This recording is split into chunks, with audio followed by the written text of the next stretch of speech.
नमस्कार दोस्तों। रिश्ते कैसे भी हों, नफ़रत के हों या बुनियादी तौर पर कहीं ना कहीं नापसंदगी का, सख्त नापसंदगी का एक इजहार होता हो, सियासी लेवल पे, सियासी तौर पे, सियासी स्तर के ऊपर, पॉलिटिकल लेवल के ऊपर। लेकिन मित्रों, एक बात है कि जहाँ तक अदब का मामला होता है, वहाँ फिर ये दोनों मुल्क एक हो जाते हैं। ये समझ नहीं आता ये माजरा क्या है। कहीं ना कहीं तो ये कोई गर्भनाल से जुड़े हुए हैं, किसी न किसी मामले में, किसी न किसी चीज़ के हवाले से। आप ये कह सकते हैं कि इन चीज़ों को अलग अलग आप कैसे करेंगे, ये समझ में आना ही मुमकिन नहीं है। और इन दिनों में वहाँ पर जो कराची में एक फ़ेस्टिवल चल रहा है अदब का, उसको देखते हुए बड़ा अजीब लगता है कि ये मुल्क कैसा है, ये हमारा भारतीय उपमहाद्वीप, जिसके लोग नफ़रत भी जम कर करते हैं और मोहब्बत भी जम कर करते हैं। दोनों चीज़ों में एक्सट्रीमिस्ट हैं, दोनों चीज़ों में ये बहुत उग्रवाद तक चले जाते हैं। जब नफ़रत करते हैं तो एक दूसरे को नेस्त नाबूद करने की बात भी कस्में उठाई जाती हैं, और जब मोहब्बत करते हैं तो फिर बेपनाह मोहब्बत करते हैं। दोस्तों, मेरा आज जो संदर्भ है वो ये है, कराची में हाल ही में, इसी हफ्ते में, जिस हफ्ते में वहाँ की फ़ौजों ने हमारी भारतीय सेना के सामने आत्मसमर्पण किया था, उसी हफ्ते में कराची में एक अदबी फेस्टिवल हर साल होता है, वैसे इस साल भी हुआ।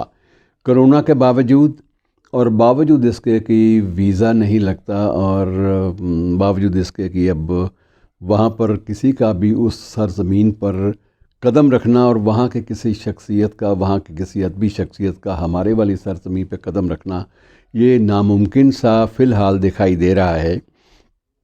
लेकिन कराची में जो हुआ, उसने एक अदब की एक नई मिसालें कायम की। कराची में इस लिटरेरी फेस्टिवल का आगाज़ हमारे एक भारतीय साहित्यकार के द्वारा कराया गया। अब टेक्नोलॉजी की ये एडवांसमेंट समझिए कि बावजूद पाबंदियों के हम लोग एक दूसरे के करीब, एक दूसरे के सामने बिल्कुल मौजूद रहते हैं। हमारे सबसे बुज़ुर्ग अदीब गोपीचंद नारंग ने उस उर्दू फेस्टिवल का, कराची के अदबी फेस्टिवल का इनागुरेशन किया, उद्घाटन किया, और अपना उद्घाटन भाषण उन्होंने बरास्ता टेक्नोलॉजी इस बार दिया, और वीडियो के द्वारा सारा कुछ हुआ। और उन्होंने एक लंबा चौड़ा जो है एक अपना भाषण दिया, और लंबे चौड़ी तकरीर में उन्होंने बात की थी कि बहुत सारे ऐसे शायर हैं जिनकी मौजूदगी इस बात की तस्दीक करती है कि हमारे बीच में कुछ ऐसे रिश्ते हैं जिनको तोड़ा नहीं जा सकता।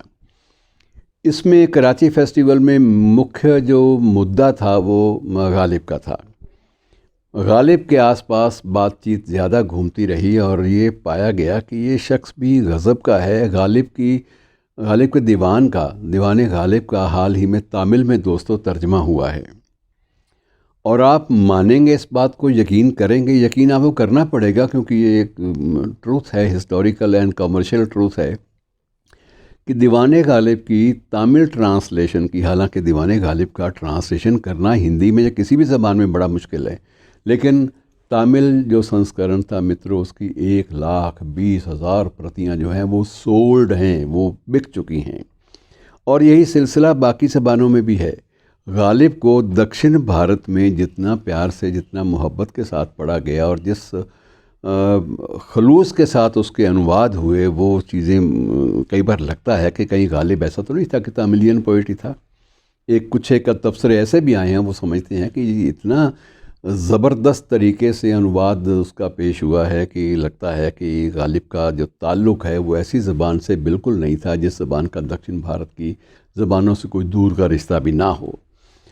तो अब सबसे बड़ी बात यह है कि कहीं ना कहीं कुछ ऐसा होता है किसी एक अदीब में, कि उस अदीब को कभी भी सरहदों में या किसी किस्म की जो भौगोलिक रेखाएं हैं, जोग्राफिकल जो बीच में सीमा रेखाएं होती हैं, उनको उस अदीब को या अदब को बांटा नहीं जा सकता। रेडक्लिफ के पास इतनी सामर्थ्य नहीं थी कि वो गालिब को बांट सकता। वो ये कर सकता था कि लाइब्रेरी में दीवाने गालिब अगर ज़्यादा पढ़े हैं तो भारत को 60 कापीज़ दे दे और 40 पाकिस्तान को दे दे, लेकिन इसके अलावा गालिब मौजूद तो रहेगा ही रहेगा। और मित्रों, एक और इसी सिलसिले में थोड़ी सी बात मैं ज़रूर जोड़ना चाहूँगा कि उस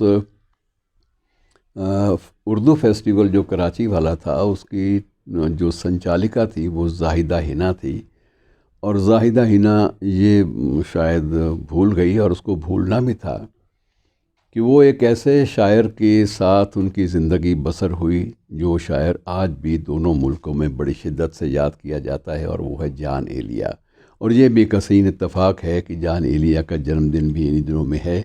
और अजीब किस्म का वो बंदा था। उसके दीवान जो हैं, पहला उसका दीवान 60 साल की उम्र में छपा, दूसरा 65 साल की उम्र में छपा, और तीसरा उसके देहांत के बाद शाया हुआ। लेकिन उसके बावजूद भारत और पाकिस्तान में दीवानगी की हद तक उसको पढ़ा गया। मेरा कहने का लुब-ओ-लुबाब ये है कि जो अदब है, अदब का सिलसिला ही कुछ ऐसा है कि लगता है कि अब ये सब रोगों की यही दवा है। अगर इसमें इसको गंभीरता से लिया जाता तो शायद कोरोना पर भी इसका असर पड़ता। लेकिन मित्रों, अदब के वैक्सीन नहीं होते। अदब के जो जरासीम हैं, जो वायरस हैं, वो जहन में कहीं ना कहीं पैबस्त होते हैं, और उनको जहन से अलग करना, या शख्सियत से अलग करना, या तहज़ीब से अलग करना, संस्कृति से अलग करना मुमकिन नहीं होता। और मैं समझता हूँ कि संदर्भ जो है, ये इसी जो साल बीत रहा है, इन दिनों में ये कुछ एक घटनाएं ऐसी हुई हैं, चाहे जॉन एलिया का जन्मदिन हो, या फिर कराची का फेस्टिवल हो, अदबी फेस्टिवल, या गोपीचंद नारंग साहब का उस फेस्टिवल का उद्घाटन करना हो, ये सारी चीज़ें, या गालिब की प्रतियों का तामील एडिशन का इतना ज़्यादा बिक जाने की खबरें हों, ये सारी चीज़ें सिद्ध करती हैं कि अदब बिल्कुल एक ऐसी दवा है जो शायद किसी भी जहनी बीमारी और किसी किस्म की तंग दिली की बीमारी जो है उसको ख़त्म कर सकती है। तो मित्रों, कभी हो सके तो अदब से रिश्ता ना तोड़िएगा, बाकी चीज़ें चलती रहेंगी। शुक्रिया दोस्तों।